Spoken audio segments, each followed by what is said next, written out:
El olor a almendras amargas que emanaba de la taza de chocolate caliente me heló la sangre instantáneamente. Mónica me la había servido con esa sonrisa dulce que había perfeccionado durante 30 años, pero algo en sus ojos brillaba con una frialdad que nunca había visto antes. Sin que ella se diera cuenta, mientras fingía buscar azúcar en la alacena, intercambié mi taza con la de David, su esposo, que había ido al baño y había dejado su chocolate intacto sobre la mesa. 20 minutos después, los gritos desgarradores que venían de la cocina confirmaron lo que mi instinto maternal había sospechado. Mi propia hija había intentado asesinarme. David estaba convulsionando en el suelo de la cocina, con espuma saliendo de su boca y los ojos completamente dilatados. Mónica gritaba con una desesperación que parecía genuina, arrodillada junto a su marido de 5 años, mientras yo marcaba el 911 con manos que temblaban tanto por el shock como por la adrenalina. A mis 67 años, después de haber criado sola a una niña adoptada que había llegado a mi vida traumatizada y rota, nunca pensé que estaría presenciando cómo esa misma niña intentaba matarme. «¡Se está muriendo!», gritó Mónica, con lágrimas corriendo por sus mejillas perfectamente maquilladas. «David, por favor, no te mueras. Mamá, haz algo». Pero mientras la observaba actuar su dolor, algo en mi mente analítica, la misma mente que me había convertido en una contadora exitosa durante 40 años, comenzó a procesar detalles que no encajaban. ¿Por qué Mónica había insistido tanto en que bebiera el chocolate inmediatamente? ¿Por qué había preparado exactamente 3 tazas cuando sabía que David nunca tomaba chocolate caliente en la tarde? ¿Y por qué, a pesar de sus gritos histéricos, no había una sola lágrima real en sus ojos? Los paramédicos llegaron en 8 minutos que se sintieron como 8 horas. Mientras trabajaban frenéticamente para estabilizar a David, uno de ellos me preguntó qué había comido o bebido en las últimas horas. «Chocolate caliente», respondí automáticamente, pero después me corregí. «Bueno, él bebió chocolate caliente. Yo no llegué a terminar el mío». «¿Quién preparó el chocolate?». Miré a Mónica, quien sollozaba teatralmente mientras los paramédicos preparaban a David para el transporte. «Mi hija». El paramédico anotó algo en su libreta y me miró con una expresión que no pude descifrar. «Vamos a llevarlo al hospital general». «¿Puede traer cualquier resto de lo que bebió?». Mónica se ofreció inmediatamente a recoger las tazas, pero yo la detuve con una firmeza que me sorprendió. «Yo me encargo». En la cocina, mientras Mónica acompañaba a David a la ambulancia, examiné las 3 tazas con ojos completamente nuevos. Mi taza, la que originalmente había sido para mí, estaba completamente vacía. La taza de David, la que yo había tocado apenas, tenía restos de un líquido espeso en el fondo. Y la tercera taza, la que supuestamente había sido para David originalmente, estaba intacta, con una capa aceitosa extraña flotando en la superficie. Vertí los restos de las 3 tazas en frascos separados y los guardé en mi bolsa antes de seguir a Mónica al hospital. Mientras manejaba detrás de la ambulancia, mi mente corrió por 30 años de recuerdos que ahora parecían teñidos de una nueva y horrible perspectiva. Mónica había llegado a mi vida cuando yo tenía 37 años y había perdido toda esperanza de ser madre. Había pasado una década tratando de quedar embarazada con mi difunto esposo Rafael, y después de su muerte en un accidente automovilístico, había decidido adoptar. Los trabajadores sociales me habían presentado a Mónica como una niña de 5 años que había sufrido un trauma severo. Había presenciado la muerte de sus padres en un incendio y necesitaba una madre paciente y amorosa que pudiera ayudarla a sanar. Yo había sido esa madre. Había dedicado 30 años de mi vida a amar, proteger y sanar a una niña que llegó muda, asustada y aparentemente rota. Había pagado años de terapia psicológica, había cambiado mi carrera para tener horarios más flexibles, había rechazado relaciones románticas porque Mónica necesitaba toda mi atención.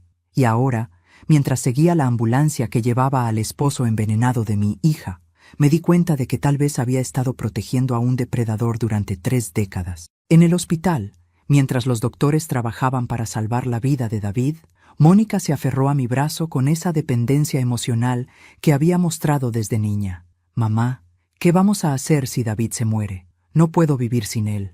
Pero por primera vez en 30 años, No sentí el impulso automático de consolar a mi hija. En lugar de eso, la observé con ojos clínicos, buscando señales de la verdad detrás de su actuación. «Mónica», le dije calmadamente, «necesito preguntarte algo muy importante». «¿Qué, mamá? ¿Qué pusiste en el chocolate?» Su expresión cambió tan rápidamente que si hubiera parpadeado, me lo habría perdido. Por una fracción de segundo, vi algo frío y calculador cruzar por su cara antes de que la máscara de dolor regresara. «¿Qué quieres decir? Solo puse chocolate, leche y azúcar». «Mónica, el chocolate olía a almendras amargas». «Mamá, estás en shock». A veces el trauma nos hace imaginar cosas. Pero yo ya no era la madre ingenua que había sido durante 30 años. Era una mujer de 67 años que acababa de darse cuenta de que había criado a un monstruo.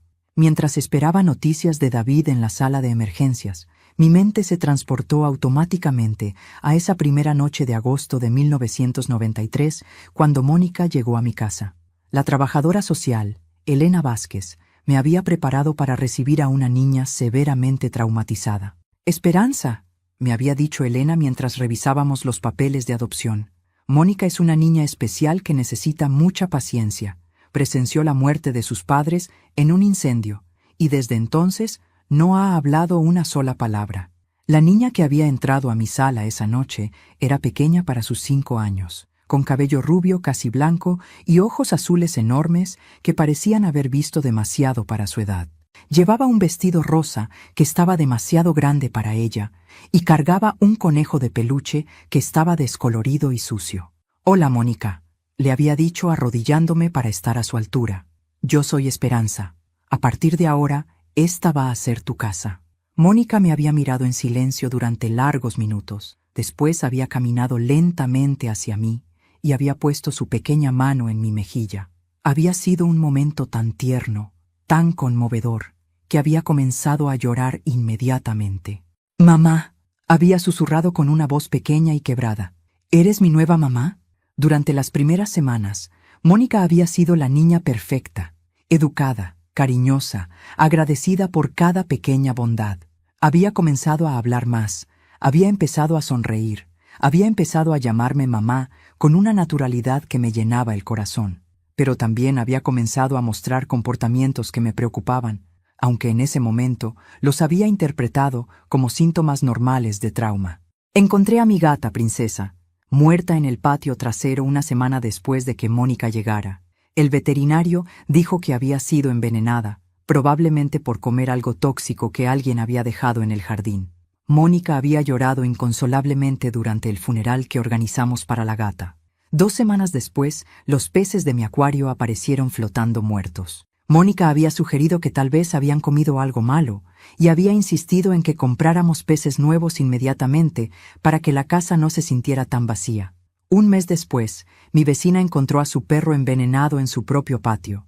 Mónica había estado jugando con el perro esa misma tarde, pero yo había estado tan enamorada de la idea de ser madre, tan decidida a sanar a esta niña rota, que había racionalizado cada incidente. Los animales se envenenan accidentalmente todo el tiempo. Las coincidencias pasan. Mónica era solo una niña traumatizada que necesitaba estabilidad y amor. La primera vez que sospeché que algo estaba realmente mal fue cuando Mónica tenía 8 años. Mi hermana Carmen había venido a visitarnos para el cumpleaños de Mónica, trayendo regalos y mucho entusiasmo por conocer a su nueva sobrina.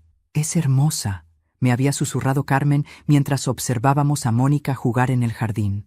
«Pero hay algo en sus ojos que me da escalofríos». «¿Qué quieres decir?» «Es como si estuviera evaluándome, como si estuviera decidiendo si le gusto o no. Es muy calculador para una niña de 8 años». Esa noche, Carmen se enfermó violentamente después de cenar. Vómitos, diarrea, fiebre alta. Tuvimos que llevarla al hospital, donde los doctores dijeron que probablemente había sido intoxicación alimentaria. «Qué raro», había comentado Mónica con voz inocente. «Todos comimos lo mismo, pero solo la tía Carmen se enfermó. Carmen nunca regresó a visitarme. Cuando le preguntaba por qué, me decía que estaba muy ocupada con el trabajo, pero yo sabía que había algo más». A los 10 años, Mónica había accidentalmente empujado a una compañera de clase por las escaleras de la escuela. La niña se había roto la pierna y había tenido que usar yeso durante meses. Fue un accidente, mamá, había insistido Mónica con lágrimas en los ojos. Yo solo estaba caminando, y ella se tropezó. Pero la directora de la escuela me había dicho en privado que otros estudiantes habían visto a Mónica empujar deliberadamente a la niña. A los 12 años había comenzado a robar dinero de mi bolsa. Pequeñas cantidades al principio, después cantidades más grandes. Cuando la confronté, había negado todo con una convicción tan absoluta que había comenzado a dudar de mi propia cordura. A los 15 años, había comenzado a manipular a sus maestros para que me llamaran quejándose de su comportamiento. Después me convencía de que estaban siendo injustos con ella porque no entendían su trauma de la infancia. A los 18 años, se había casado con un hombre de 40 años que había muerto en un accidente automovilístico 6 meses después. Mónica había heredado todo su dinero. A los 23 años, se había casado con otro hombre mayor que había muerto de un ataque al corazón 2 años después. Otra herencia sustancial. Y ahora, a los 35 años, David estaba luchando por su vida después de beber chocolate que olía a almendras amargas. Un doctor se acercó a nosotras en la sala de espera. ¿Familiares de David Mendoza? Soy su esposa, dijo Mónica inmediatamente. ¿Cómo está? Está estable, pero crítico. Hemos detectado niveles peligrosos de cianuro en su sistema. ¿Cianuro? Fingió shock Mónica. ¿Cómo es posible? El doctor me miró directamente. Señora, ¿usted preparó la comida o bebida que el paciente consumió hoy? No, respondí claramente. Mi hija preparó todo. Por primera vez en 30 años, no protegía a Mónica de las consecuencias de sus acciones. El doctor Hernández, un hombre mayor con expresión seria, nos llevó a una sala privada para hablar sobre el estado de David. Mónica se aferró a mi brazo como había hecho durante toda su vida cuando enfrentaba situaciones difíciles, pero esta vez su contacto me causó náuseas en lugar de ternura maternal. Señora Mendoza, le dijo el doctor a Mónica, su esposo ha sido envenenado con cianuro. Es una sustancia muy específica que no se encuentra accidentalmente en alimentos o bebidas comunes. ¿Cianuro? Mónica sollozó con perfecta actuación. ¿Pero cómo? ¿Dónde pudo haber conseguido cianuro? Esa es exactamente la pregunta que necesitamos responder. ¿Su esposo tenía acceso a químicos industriales? ¿Trabajaba en fotografía, limpieza de metales, algún laboratorio? No, nada de eso. David es contador. Trabaja en una oficina normal. No entiendo cómo pudo haberse envenenado. El doctor me miró. Señora, usted estaba presente cuando esto sucedió. ¿Notó algo inusual en el comportamiento del señor Mendoza? ¿Algo que hubiera comido o bebido que pudiera explicar esto? Miré a Mónica, quien me observaba con esos ojos azules que había aprendido a usar como armas de manipulación. Por primera vez en 30 años, decidí no protegerla. Doctor, David bebió chocolate caliente que mi hija había preparado. El chocolate tenía un olor extraño, como a almendras amargas. ¿Almendras amargas? El doctor anotó algo rápidamente. Ese es un indicador clásico de envenenamiento por cianuro. Mónica me miró con una expresión de traición absoluta. Mamá, ¿cómo puedes sugerir que yo? No estoy sugiriendo nada, Mónica. Solo estoy respondiendo las preguntas del doctor con honestidad. Pero mamá, tú también ibas a beber ese chocolate. ¿Por qué haría algo que también me lastimara a mí? Era una pregunta inteligente, y por un momento dudé de mis propias sospechas, pero después recordé cómo había insistido en que bebiera el mío inmediatamente, mientras ella había dejado el suyo enfriándose sin probarlo. Señoras, intervino el doctor, voy a tener que reportar este caso a las autoridades. El envenenamiento por cianuro siempre requiere investigación policial. ¿Investigación policial? Mónica palideció visiblemente. ¿Por qué? Debe haber sido un accidente terrible. Señora Mendoza, el cianuro no aparece accidentalmente en chocolate caliente casero. Alguien lo puso ahí deliberadamente. Después de que el doctor se fue, Mónica y yo nos quedamos solas en la sala de espera. Por primera vez en mi vida, mi hija me daba miedo. Mamá, me dijo con voz suave pero con ojos fríos, espero que no estés pensando decirle a la policía que yo traté de envenenar a David. Mónica, ¿tú envenenaste a David? Por supuesto que no. ¿Cómo puedes siquiera preguntarme eso? Porque el chocolate olía a cianuro, y tú fuiste quien lo preparó. Mamá, tal vez el cianuro estaba en los ingredientes. Tal vez alguien más puso algo en nuestra cocina. Hay muchas explicaciones. ¿Cómo cuáles? como que alguien quiere lastimar a nuestra familia, como que alguien entró a la casa y contaminó nuestros alimentos, como que David tenía enemigos que no conocíamos. Era la misma técnica que había usado durante 30 años. Cuando se enfrentaba a evidencia de mala conducta, creaba teorías alternativas tan elaboradas que me hacían dudar de lo que había visto con mis propios ojos. Mónica, ¿por qué insististe tanto en que bebiera mi chocolate inmediatamente? Porque estaba caliente y sabía mejor así. ¿Y por qué no bebiste el tuyo? Porque estaba muy caliente para mí. Siempre dejo que se enfríe antes de beberlo. ¿Y por qué preparaste 3 tazas cuando David nunca toma chocolate caliente en la tarde? Por primera vez, Mónica no tuvo una respuesta inmediata. Se quedó en silencio durante largos segundos y pude ver su mente trabajando furiosamente para crear una explicación. Pensé que tal vez esta vez querría probarlo. Estaba tratando de ser hospitalaria. En ese momento llegó la policía.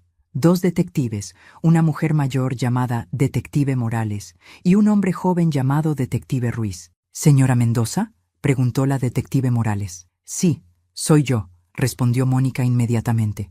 «Necesitamos hacerle algunas preguntas sobre lo que pasó esta tarde». «Por supuesto, haré todo lo que pueda para ayudar». «¿Usted preparó la bebida que su esposo consumió antes de colapsar?» «Sí, preparé chocolate caliente para mi madre, para David y para mí». «¿Dónde consiguió los ingredientes?» «Del supermercado local, chocolate en polvo normal, leche, azúcar». «¿Cuándo compró esos ingredientes?» «Esta mañana». «¿Alguien más tuvo acceso a esos ingredientes entre que los compró y cuando preparó el chocolate?» «No, estuvieron en mi cocina todo el tiempo». «¿Alguien más entró a su casa hoy?» «No, solo estábamos mamá, David y yo». El detective Ruiz se dirigió a mí. «Señora, ¿usted también bebió el chocolate?» «No, olí algo extraño y decidí no beberlo». «¿Puede describir ese olor?» Olía a almendras amargas. Los detectives se miraron entre sí con expresiones significativas. «¿Y qué pasó con su chocolate después de que decidió no beberlo?» Miré a Mónica, quien me observaba con una intensidad que me asustó. «Lo intercambié accidentalmente con el de David». «¿Accidentalmente?» «Sí», mentí, protegiendo instintivamente a mi hija a pesar de mis sospechas. Ambas tazas estaban en la mesa y se me confundieron. Mónica me sonrió con gratitud, pero sus ojos seguían siendo fríos como el hielo. Esa noche, después de que los detectives terminaran sus preguntas iniciales y David fuera trasladado a cuidados intensivos, Mónica insistió en que me quedara en su casa. «Mamá, estoy muy asustada para estar sola. ¿Qué tal si quien envenenó a David regresa?» Era la primera vez en años que Mónica me invitaba a quedarme en su casa. Normalmente, nuestras visitas eran breves y siempre en lugares públicos o en mi casa. Accedí, pero no por las razones que ella pensaba. La casa que Mónica compartía con David era impresionante. 3 pisos, jardín perfectamente mantenido, decoración costosa que había pagado con las herencias de sus 2 esposos anteriores. Mónica me instaló en el cuarto de huéspedes del 2.º piso y se fue a descansar a su habitación principal. Esperé hasta escuchar su respiración profunda y regular. Después comencé mi propia investigación. Empecé por la cocina, examinando cada ingrediente que había sido usado para el chocolate. El chocolate en polvo parecía normal. La leche estaba fresca. El azúcar era azúcar común. Pero en el fondo de la alacena, detrás de una hilera de especias raramente usadas, encontré un frasco pequeño sin etiqueta, lleno de un polvo blanco cristalino. Lo olí cuidadosamente. Almendras amargas, cianuro. Guardé el frasco en mi bolsa y continué buscando. En el cajón de los utensilios de cocina, escondida debajo de trapos de limpieza, encontré una jeringa pequeña del tipo que usan los diabéticos para la insulina. En el estudio de David, revisé sus documentos financieros. David era contador, así que llevaba registros meticulosos de todo. Lo que encontré me horrorizó. Durante los últimos 6 meses, había estado retirando grandes cantidades de dinero de sus cuentas de inversión. Miles de pesos cada semana, siempre en efectivo. En su computadora personal, encontré un documento que me heló la sangre. Era una carta dirigida a su hermano en Guadalajara, fechada una semana antes. «Querido Mario, si algo me pasa, quiero que sepas que no fue accidente. Mónica me está envenenando lentamente. He estado sintiendo síntomas extraños durante meses, náuseas, debilidad, confusión mental. Al principio pensé que era estrés del trabajo, pero he empezado a notar que siempre me siento peor después de las comidas que ella prepara.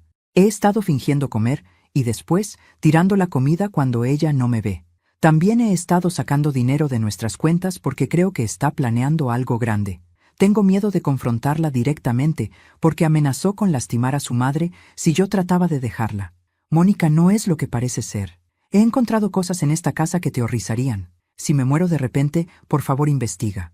No dejes que se salga con la suya otra vez. ¿Otra vez? Subí al tercer piso, que Mónica había convertido en su estudio personal y donde mantenía sus documentos importantes. La puerta tenía cerradura, pero encontré la llave escondida encima del marco de la puerta.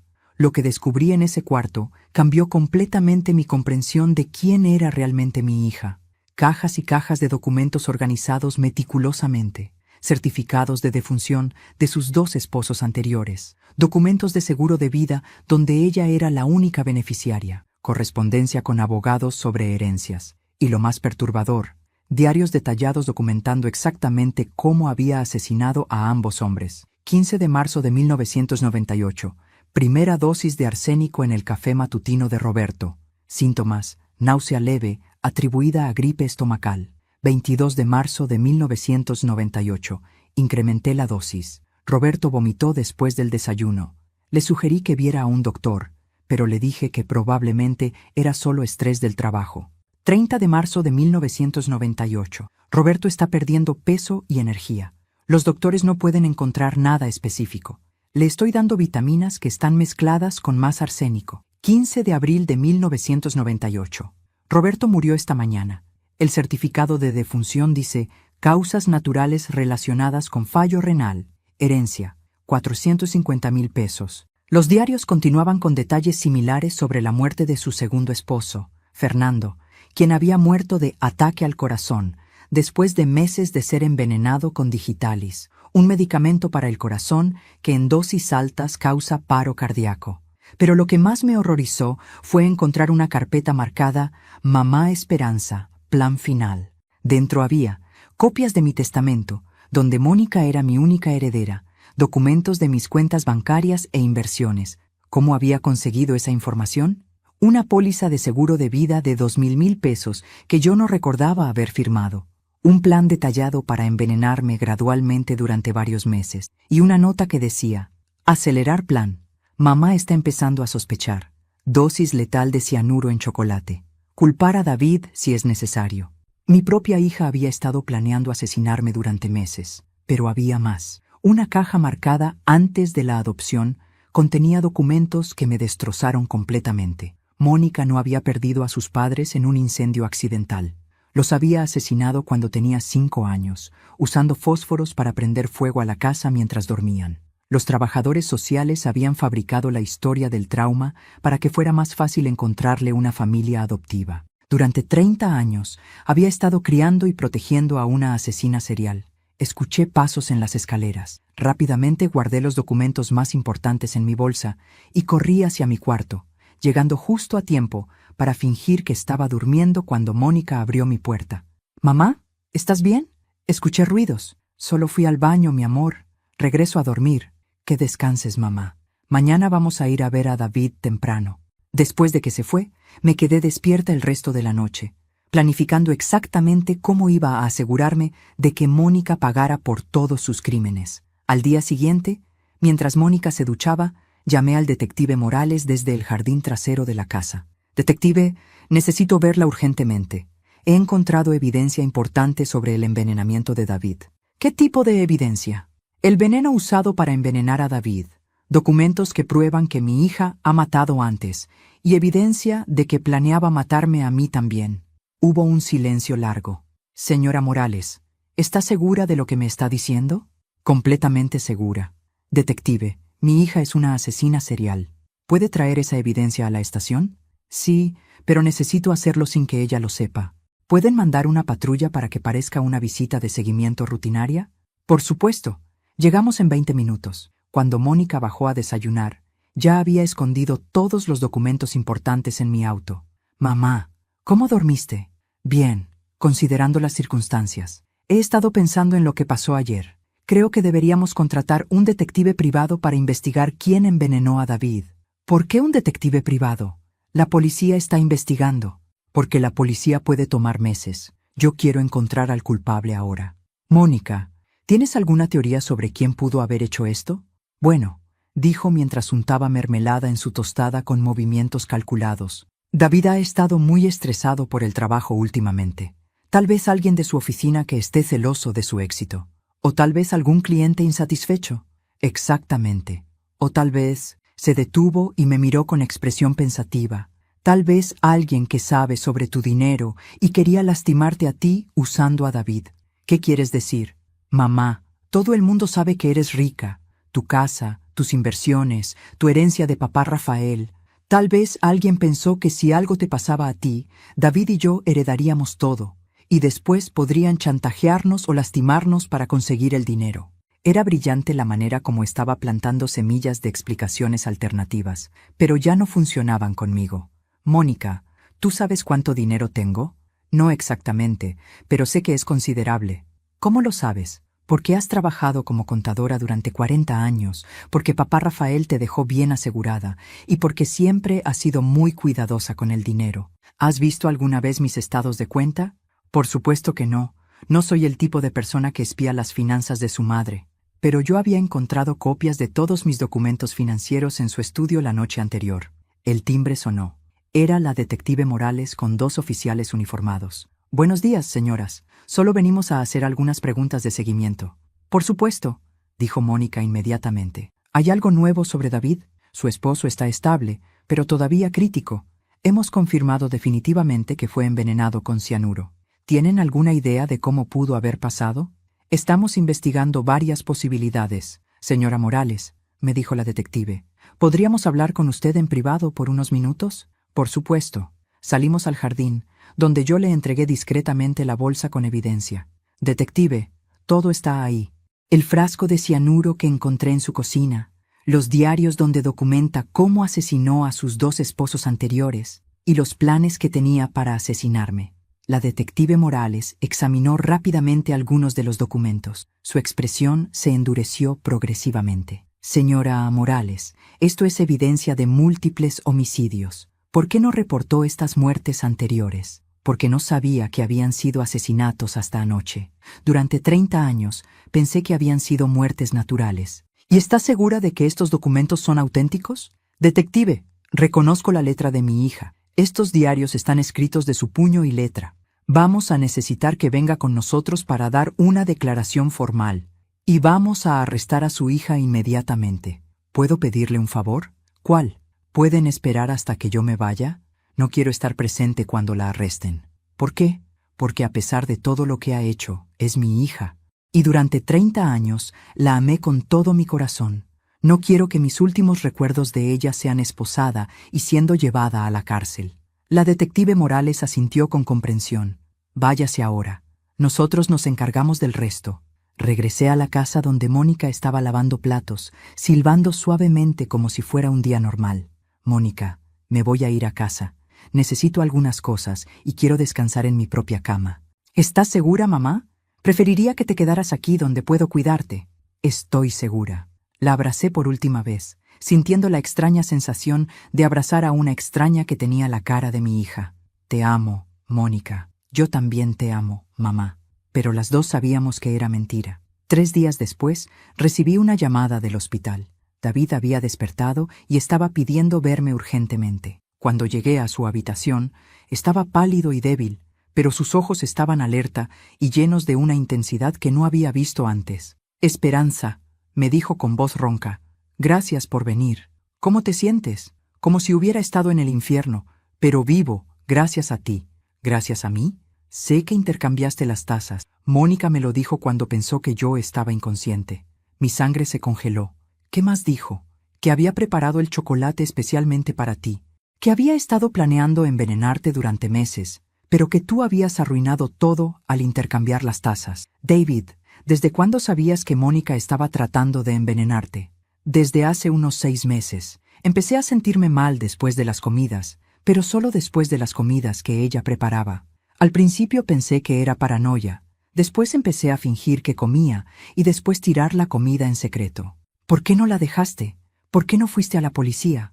David bajó la mirada avergonzado. «Porque me amenazó contigo». «¿Conmigo?»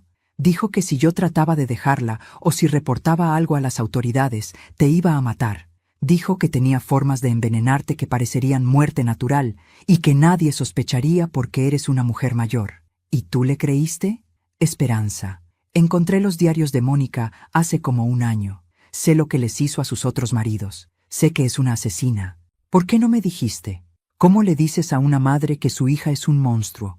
Tú la amas tanto, has sacrificado tanto por ella.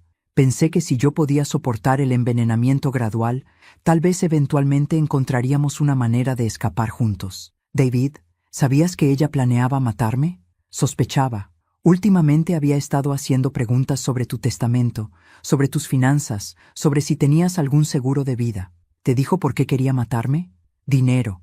Mónica cree que eres millonaria. ¿Y lo soy? David me miró con sorpresa. ¿No lo sabes? Sé que tengo algunos ahorros y inversiones, pero nunca he calculado el total exacto. Esperanza, tienes más de 10 millones de pesos en varias cuentas e inversiones. La cifra me dejó sin aliento. ¿Cómo sabes eso? Porque Mónica me pidió que revisara tus finanzas como favor familiar. Pensé que era para ayudarte con planeación financiera, pero ahora me doy cuenta de que estaba calculando cuánto dinero heredaría cuando murieras. David, hay algo que tienes que saber. Mónica ya fue arrestada. Su expresión cambió a alivio puro. ¿En serio? La policía encontró evidencia de que asesinó a sus 2 esposos anteriores y evidencia de que planeaba matarme. Está en la cárcel sin derecho a fianza. David comenzó a llorar. Esperanza, he estado viviendo en terror durante meses. Cada comida podía ser la última. Cada noche me quedaba despierto preguntándome si despertaría por la mañana. ¿Por qué no huiste? ¿Por qué te quedaste en esa casa con ella? Porque te amo como a la madre que nunca tuve. No podía dejarla libre para que te lastimara. Sus palabras me conmovieron profundamente. Este hombre había arriesgado su vida para protegerme de mi propia hija. David, ¿qué sabías exactamente sobre los otros maridos de Mónica? Sabía que ambos habían muerto jóvenes y que ella había heredado todo su dinero, pero no fue hasta que encontré sus diarios que me di cuenta de que los había asesinado. ¿Leíste los diarios completos? Sí.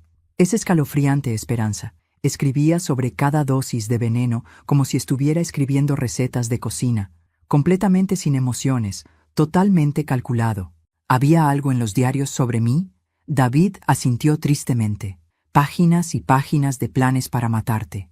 Había estado estudiando tu rutina durante meses, encontrando la mejor manera de envenenarte sin que pareciera sospechoso. ¿Cuándo iba a hacerlo?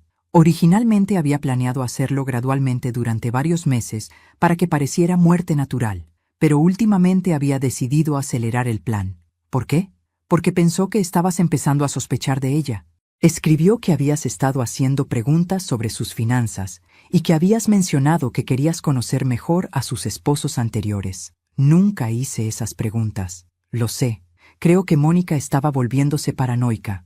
Cuando los asesinos seriales han estado activos durante mucho tiempo, a menudo empiezan a ver amenazas donde no las hay.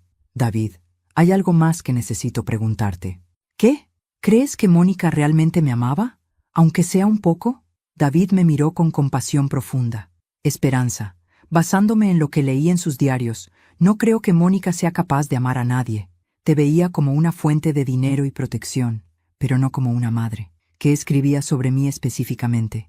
Escribía sobre ti como si fueras un proyecto de inversión a largo plazo. Calculaba cuánto dinero habías gastado en ella durante años, cuánto valía tu herencia, cuánto tiempo tendría que esperar para heredar todo. ¿Alguna vez escribió algo afectuoso sobre mí? David bajó la mirada. No, Esperanza, lo siento. Por primera vez, desde que había empezado esta pesadilla, comencé a llorar realmente. No lágrimas de shock o miedo, sino lágrimas de duelo genuino por la hija que pensé que tenía, pero que nunca había existido realmente. Una semana después del arresto de Mónica, la detective Morales me citó en la estación de policía para una reunión que cambiaría completamente mi comprensión de la situación. Señora Morales, me dijo mientras me sentaba en su oficina, hemos estado investigando el pasado de su hija basándonos en la evidencia que usted nos proporcionó. Lo que hemos descubierto es peor de lo que cualquiera de nosotros imaginó. ¿Qué han encontrado? Mónica no solo ha matado a sus 2 esposos. Hemos identificado al menos 6 víctimas más durante los últimos 30 años. La habitación comenzó a dar vueltas. ¿6 más? 3 novios de la universidad que murieron en accidentes extraños. Un jefe que murió de ataque al corazón después de no darle una promoción que ella quería. Un vecino anciano que murió de causas naturales después de quejarse de que sus gatos hacían demasiado ruido. Y una compañera de trabajo que murió en un accidente automovilístico después de reportar que Mónica había estado robando dinero de la empresa. ¿Cómo es posible que nadie se diera cuenta del patrón? Porque Mónica es extremadamente inteligente.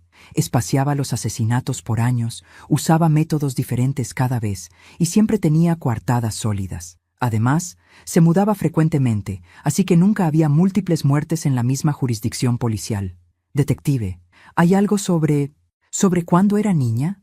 La detective Morales abrió otro archivo. Ahí es donde la situación se vuelve realmente perturbadora. Hemos estado investigando el incendio que supuestamente mató a sus padres biológicos. Y no fue un accidente. Y Mónica no tenía 5 años cuando pasó. ¿Qué quiere decir?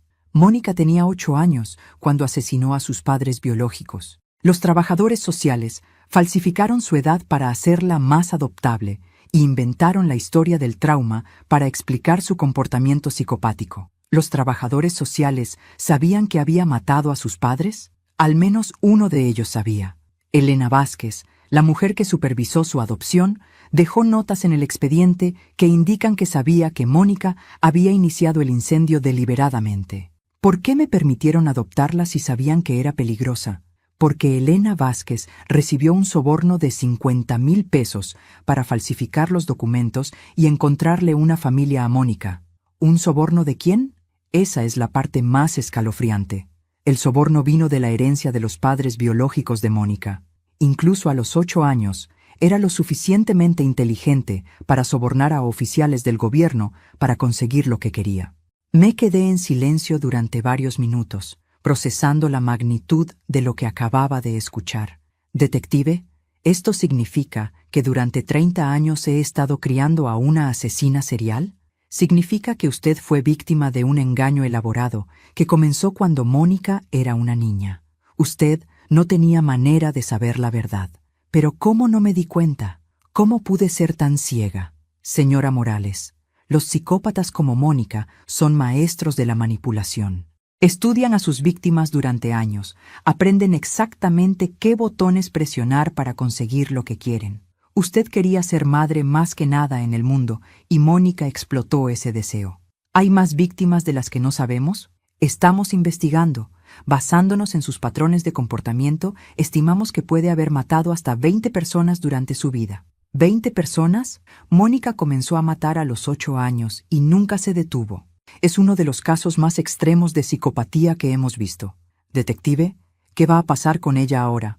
Va a ser juzgada por múltiples asesinatos en primer grado. Con la evidencia que tenemos, probablemente recibirá cadena perpetua sin posibilidad de libertad condicional. ¿Quiere verla? La pregunta me sorprendió. ¿Puedo? Sí, pero debo advertirle que Mónica está pidiendo verla constantemente. Dice que necesita explicarle algo importante. ¿Algo importante? No sabemos qué.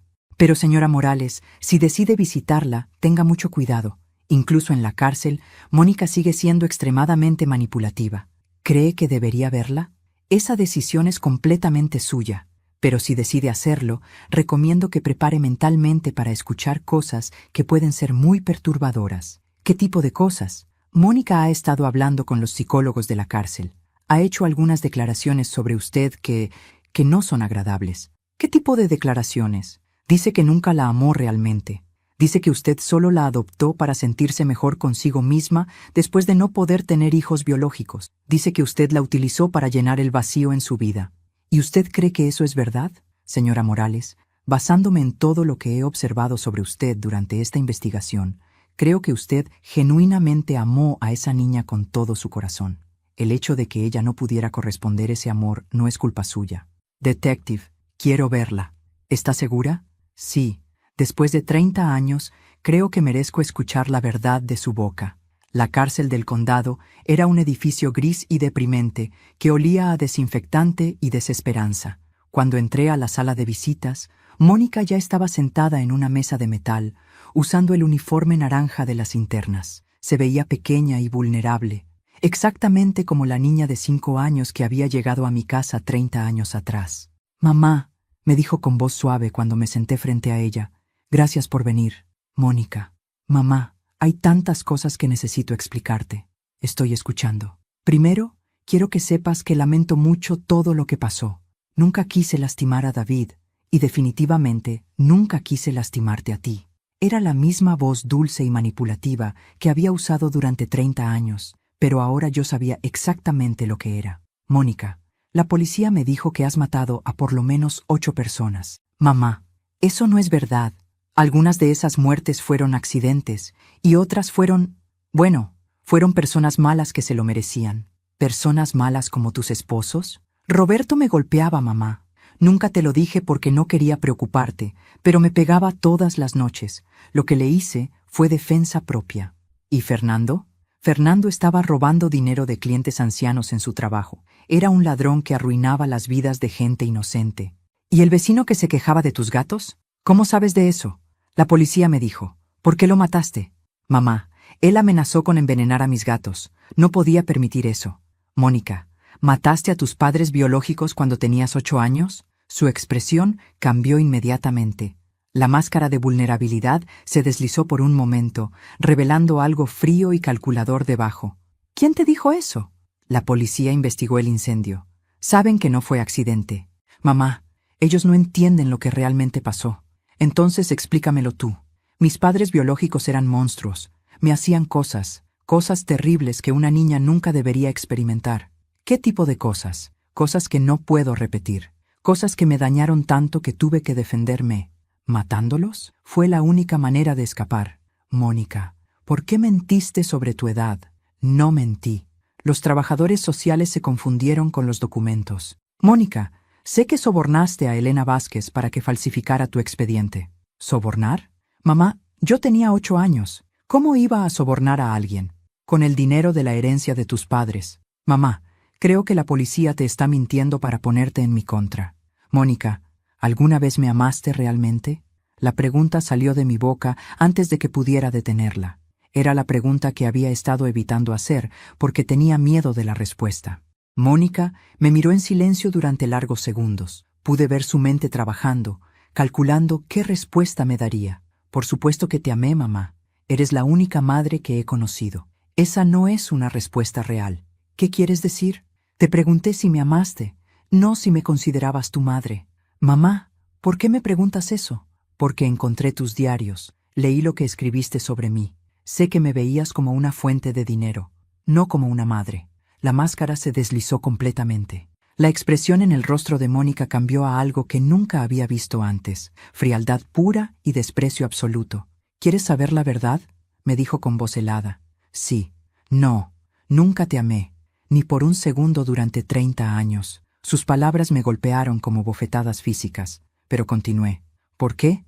Porque eres patética. Eres una mujer desesperada que estaba tan hambrienta de ser madre que adoptaste a una niña sin hacer ninguna investigación real sobre su pasado. Confié en los trabajadores sociales. Confiaste porque querías confiar, porque era más fácil creer una mentira bonita que investigar la verdad fea. Mónica, ¿sabes lo fácil que fue manipularte? Desde el primer día que llegué a tu casa, supe exactamente qué tipo de mujer eras. Solitaria, necesitada, desesperada por amor. Todo lo que tenía que hacer era actuar como la niña dañada que necesitaba sanación, y tú me diste todo lo que quería, todo que querías. Protección, dinero, una coartada perfecta. ¿Quién va a sospechar que una mujer que fue adoptada por una contadora respetable es una asesina? ¿Entonces nunca sentiste nada por mí? Sentí gratitud por tu utilidad. Sentí satisfacción por lo fácil que era controlarte. ¿Pero amor?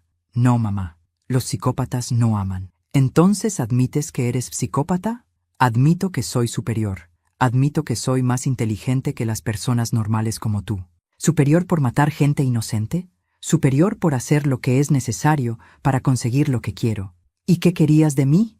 Tu dinero, obviamente. Pero también quería ver cuánto tiempo podía mantener el engaño. Se volvió un juego interesante. ¿Un juego? Un experimento psicológico. ¿Por cuánto tiempo puedo hacer que una mujer inteligente crea que soy su hija amorosa mientras planeo matarla? ¿Y la respuesta? 30 años. Eres más estúpida de lo que pensé. En ese momento, finalmente entendí completamente quién era Mónica realmente. No era mi hija. Nunca había sido mi hija. Era una depredadora que había usado mi amor maternal como arma contra mí durante 3 décadas. ¿Sabes qué, Mónica? ¿Qué? Gracias. ¿Gracias por qué? Por finalmente mostrarme tu verdadero rostro. Durante 30 años me culpé por no ser suficientemente buena madre para ti. Ahora sé que el problema nunca fui yo. El problema sigue siendo tú, mamá. El problema es que eres débil. No, Mónica. El problema eres tú. Eres un monstruo que se alimenta de la bondad de otras personas. Me levanté para irme. Mamá, espera. ¿Qué? Todavía te necesito. ¿Para qué? Para testificar en mi juicio. Para decirle al juez que tuve una infancia difícil, que merece compasión. No, no. Voy a testificar en tu juicio, Mónica. Pero voy a testificar sobre lo que realmente eres. Su rostro se contorsionó con rabia pura. Si haces eso, te arrepentirás. ¿Me estás amenazando? Te estoy prometiendo que encontraré una manera de lastimarte, incluso desde la cárcel. Mónica, durante 30 años tuve miedo de decepcionarte. Ahora tú deberías tener miedo de mí. Salí de la cárcel sintiendo como si me hubiera quitado un peso de 30 años de mis hombros. 3 meses después, el juicio de Mónica comenzó en el tribunal del condado. Como había prometido, testifico en su contra, contando exactamente lo que había descubierto sobre sus crímenes y su verdadera naturaleza. El fiscal tenía evidencia abrumadora: los diarios detallados de Mónica, el cianuro encontrado en su casa, testimonios de David y evidencia forense de los asesinatos de sus 2 esposos. Mónica había contratado al mejor abogado defensor del Estado, pagado con el dinero que había robado de las herencias de sus víctimas. Su estrategia de defensa era predecible: alegar locura temporal causada por trauma de la infancia. Mi cliente, argumentó su abogado durante los alegatos iniciales, es víctima de abuso severo que la llevó a un estado mental alterado. Los actos que cometió fueron resultado de trauma psicológico, no de malicia calculada. Pero los diarios de Mónica contaban una historia diferente. Página tras página de planificación meticulosa, cálculos financieros precisos y documentación detallada de cada asesinato. No había evidencia de locura, solo evidencia de una mente fría y calculadora. El momento decisivo llegó cuando David testificó. Todavía débil por el envenenamiento, contó cómo Mónica lo había amenazado con matarme si él trataba de escapar o buscar ayuda. La acusada me dijo específicamente, testificó David, que había perfeccionado métodos de asesinato que no podían ser detectados por autopsias rutinarias. Me dijo que había matado antes y que mataría otra vez si no cooperaba con sus planes. ¿Y usted le creyó? Completamente. Mónica me mostró fotos de sus víctimas anteriores y me explicó exactamente cómo había matado a cada una. ¿Ella guardaba fotos de sus víctimas? Sí, como trofeos. El fiscal presentó las fotografías que la policía había encontrado en el estudio de Mónica. Fotografías de sus 2 esposos muertos, del vecino anciano, de sus víctimas anteriores, todas organizadas cuidadosamente en álbumes con fechas y notas escritas a mano. Cuando llegó mi turno de testificar, había decidido contar toda la verdad, sin importar qué tan dolorosa fuera. «Señora Morales», me preguntó el fiscal, «¿cuál fue su relación con la acusada? Durante 30 años pensé que era su madre adoptiva. Ahora sé que fui su víctima. ¿Puede explicar esa declaración? Mónica me manipuló desde el primer día que llegó a mi casa. Me estudió, aprendió mis debilidades y pasó 3 décadas explotando mi amor maternal para conseguir dinero, protección y cobertura para sus actividades criminales. ¿En algún momento sospechó que era peligrosa? Hubo incidentes durante los años que debieron haberme alertado, pero yo estaba tan determinada a ser una buena madre que racionalicé todo. ¿Qué tipo de incidentes? Animales muertos, otras personas que se enfermaban después de interactuar con ella, comportamientos manipulativos, pero siempre encontraba explicaciones porque no podía aceptar que había adoptado a una depredadora. ¿Mónica alguna vez expresó remordimiento por sus acciones? Nunca. Cuando confronté sobre sus crímenes, me dijo que las víctimas se lo merecían y que ella era superior a las personas normales. ¿Cree que Mónica es capaz de rehabilitación? No. Mónica es un depredador que ve a otras personas como objetos que existen para su beneficio. No hay evidencia de que tenga capacidad para empatía o remordimiento genuino. El abogado defensor trató de desacreditar mi testimonio durante el contrainterrogatorio. Señora Morales, ¿no es cierto que usted está resentida con mi cliente porque descubrió que no la amaba de la manera que usted esperaba? No estoy resentida. Estoy horrorizada de haber protegido a una asesina serial durante 30 años. ¿No es cierto que usted adoptó a mi cliente para llenar un vacío en su propia vida? Adopté a Mónica porque quería ser madre. Eso no justifica que me haya usado para facilitar múltiples asesinatos. ¿No es posible que usted haya malinterpretado las acciones de mi cliente debido a su propio dolor emocional? Consejero, encontré diarios escritos de puño y letra de su cliente documentando exactamente cómo asesinó a 8 personas. No hay malinterpretación posible. El juicio duró 3 semanas. El jurado deliberó durante menos de 4 horas. Culpable de asesinato en primer grado en todos los cargos. Mónica no mostró emoción alguna cuando se leyó el veredicto.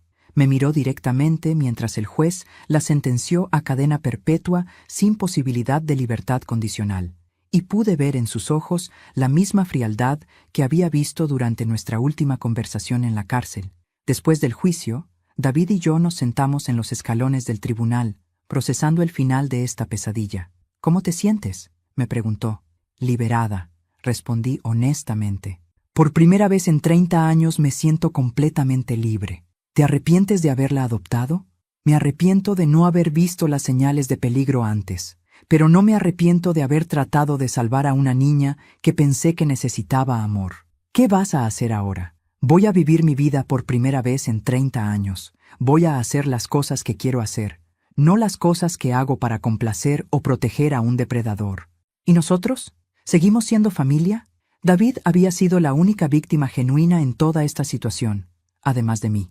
Había arriesgado su vida para protegerme de Mónica. Somos la única familia real que hemos tenido durante años. Esa noche, regresé a mi casa y quemé todas las fotografías, regalos y recuerdos de Mónica.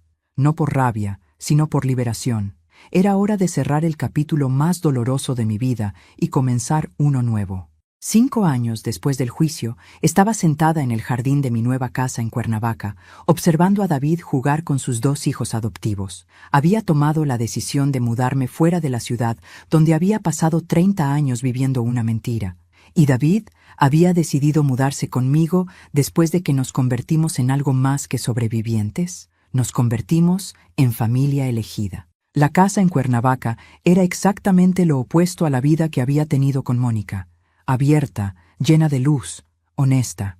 David había adoptado a 2 hermanos, Carlos de 7 años y Ana de 5, cuya madre había muerto en un accidente y que no tenían familia extendida.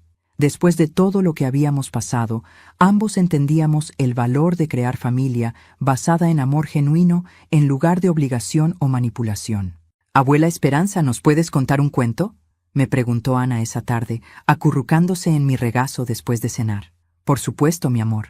¿Qué tipo de cuento quieres?» «Un cuento sobre una bruja mala que se convierte en buena». Carlos, quien era más serio que su hermana menor, intervino. «Ana, las brujas malas no se convierten en buenas. Por eso son malas». Era una distinción que había aprendido dolorosamente durante los últimos años. Algunas personas son fundamentalmente destructivas, y no hay cantidad de amor o paciencia que pueda cambiar eso. «Carlos tiene razón», le dije a Ana suavemente. «Pero puedo contarte un cuento sobre una mujer que aprendió a protegerse de las brujas malas». Mientras les contaba una versión muy editada de mi propia historia, pensé en cómo había cambiado mi vida desde el juicio de Mónica. Primero, había vendido todo lo que me conectaba con mi vida anterior: la casa donde había criado a Mónica, los muebles que había comprado pensando en crear un hogar familiar, incluso mi negocio de contabilidad que había construido durante décadas. Había empezado completamente de cero a los 67 años. Segundo, había establecido una fundación que ayudaba a identificar y apoyar a víctimas de manipulación familiar. Trabajaba con psicólogos y trabajadores sociales para entrenar a familias adoptivas sobre señales de advertencia de trastornos de personalidad en niños. Mi objetivo era asegurar que ninguna otra persona pasara 30 años sin darse cuenta de que estaba criando a un depredador. Tercero, Había aprendido a confiar en mi instinto. Durante años con Mónica, había ignorado señales de peligro porque quería creer en la versión idealizada de maternidad que había creado en mi mente. Ahora, cuando algo se sentía mal, investigaba en lugar de racionalizar. «Abuela, ¿la bruja mala de tu cuento fue a la cárcel para siempre?», preguntó Carlos. «Sí, mi amor, para siempre». «¿Y nunca puede salir?». «Nunca». «¿Pero qué pasa si dice que lo siente?». Era una pregunta perceptiva de un niño de 7 años. «Carlos, algunas personas dicen que lo sienten, pero no lo sienten realmente. Solo lo dicen para conseguir lo que quieren». «¿Cómo puedes saber la diferencia?». «Observas sus acciones, no solo escuchas sus palabras. Si alguien realmente lo siente, cambia su comportamiento. Si solo está fingiendo, sigue haciendo las mismas cosas malas». David se acercó a nosotros después de terminar de lavar los platos. «¿Contando cuentos de brujas otra vez?». «Los niños quieren entender por qué algunas personas son malas», le respondí. «Es una pregunta importante», dijo David, sentándose junto a nosotros en el jardín. «¿Saben qué? Creo que la parte más importante de cualquier cuento sobre brujas malas es recordar que las personas buenas siempre pueden encontrar maneras de protegerse». «¿Cómo ustedes se protegieron de la bruja mala?», preguntó Ana. «Exactamente como nosotros», confirmé. «Siendo valientes, diciéndonos la verdad y cuidándonos unos a otros». Esa noche, después de acostar a los niños, David y yo nos sentamos en la terraza a observar las estrellas. «¿Alguna vez piensas en ella?», me preguntó. «¿En Mónica?». «A veces, pero ya no con dolor». «¿Con qué?». «Con alivio de que esté donde no puede lastimar a nadie más». «¿Crees que alguna vez se arrepentirá realmente de lo que hizo?». «No». Los psicólogos que la evaluaron dijeron que es incapaz de remordimiento genuino.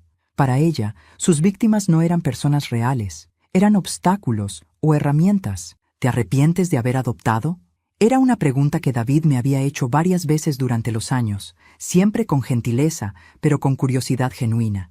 «Me arrepiento de haber adoptado sin investigar suficientemente, pero no me arrepiento de haber querido ser madre.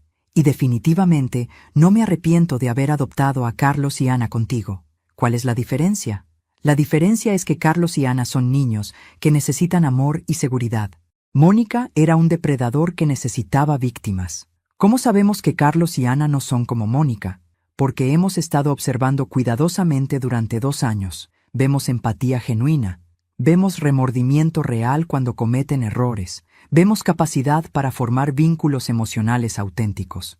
Y más importante, si vemos señales de advertencia, las vamos a enfrentar inmediatamente en lugar de racionalizarlas». «¿Pero no tienes miedo de volver a equivocarte?». «Tengo miedo, pero no tanto como para no intentar. David, durante 30 años confundí el amor con la negación. Ahora sé que el amor real requiere ver a las personas claramente, incluso cuando lo que vemos no es lo que esperábamos». «¿Y si Mónica trata de contactarnos cuando los niños sean mayores?». «Los niños van a saber la verdad sobre Mónica desde que sean lo suficientemente grandes para entenderla. Van a saber por qué está en la cárcel, van a saber que es peligrosa y van a saber que no tienen obligación de tener relación con ella». «¿Crees que eso los va a traumatizar?». «Creo que va a ser menos traumático que la alternativa de descubrir la verdad de maneras más dolorosas cuando sean adultos». Recibí una carta de Mónica la semana pasada. Era la primera comunicación que había tenido conmigo en 5 años. La carta era típicamente manipulativa. Se disculpaba por malentendidos del pasado y decía que había encontrado la religión en la cárcel. Quería que la visitara para que pudiéramos sanar nuestra relación. Tiré la carta sin terminar de leerla. Había aprendido que algunas relaciones no necesitan sanación, necesitan terminación completa. En lugar de eso, uso mi energía para construir relaciones reales con personas que son capaces de amor genuino. David, Carlos, Ana, mis amigos en Cuernavaca, las familias con las que trabajo a través de mi fundación. A los 72 años, finalmente entiendo lo que significa tener una familia real. No es perfecta, no es sin conflictos, pero es honesta. Cuando Carlos tiene rabietas, no tengo que preguntarme si está manipulándome. Es un niño normal expresando emociones normales. Cuando Ana me dice que me ama, no tengo que preguntarme qué quiere a cambio. Es una niña que realmente siente afecto. Por primera vez en mi vida adulta, estoy viviendo sin miedo constante de estar siendo engañada. Esa noche, mientras me preparaba para dormir, Pensé en la carta de Mónica y en la diferencia entre perdón y liberación. No perdoné a Mónica porque el perdón implica relación, y nosotras ya no tenemos relación. En lugar de eso, me liberé de ella. Me liberé de la culpa, de la esperanza de que cambiara, de la necesidad de entender por qué era como era. Mónica era un depredador que había usado mi amor como arma contra mí durante 30 años. Ahora era un depredador en una jaula, donde no podía lastimar a nadie más, y yo era finalmente libre para ser la madre, abuela y mujer que siempre había querido ser, pero que nunca había podido ser mientras protegía a un monstruo.